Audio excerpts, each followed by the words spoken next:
Hi viewers, எல்லாருக்கும் வணக்கம். இன்றைக்கி நம்ம பார்க்க போகிறது மைதா ரவை தோசை. இதுக்கு தேவையான பொருட்கள்: மைதா 1.5 கப்,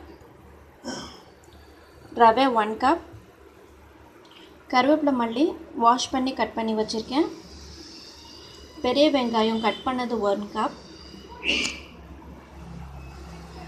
2 பச்சை மிளகாய் கீறி வச்சுருக்கேன், தேவையான அளவு உப்பு, பெரிய வெங்காயம் 2 சிட்டிகை, சீரகம் 1/2 ஸ்பூன், ஜீரகத்தூள் 1/2 ஸ்பூன், மிளகுத்தூள் 1/2 ஸ்பூன்.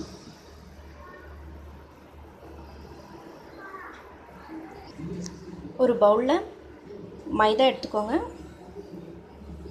அதில் ரவை போட்டுக்கலாம்,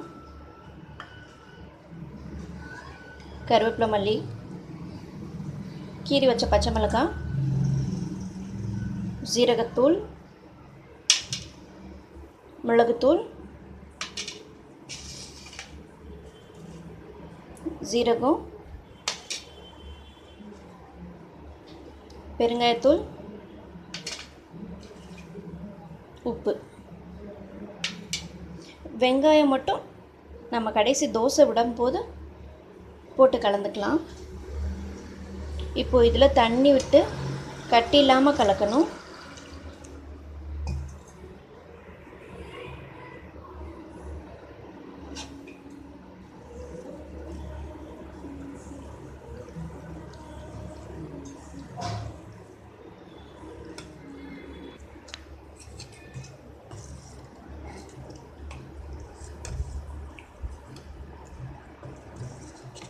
பாருங்கள், கட்டி இல்லாமல் கலந்துட்டேன்.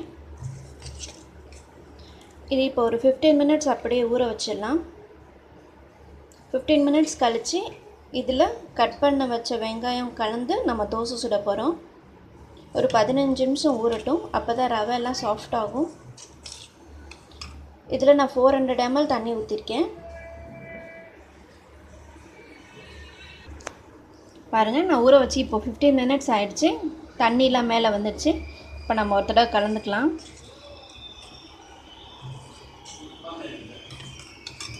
இதில் கட் பண்ணி வச்ச வெங்காயம் போட்டுக்குவோம். முதல்ல பாதி போட்டு கலந்துலாம்.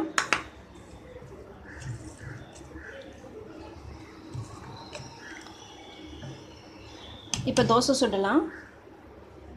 அடுப்பில் தோசை தவா வச்சுருவோம்.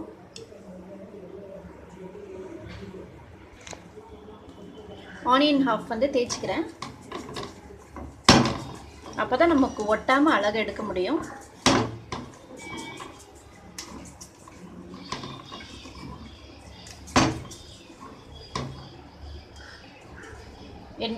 அடுப்பு காயட்டும்.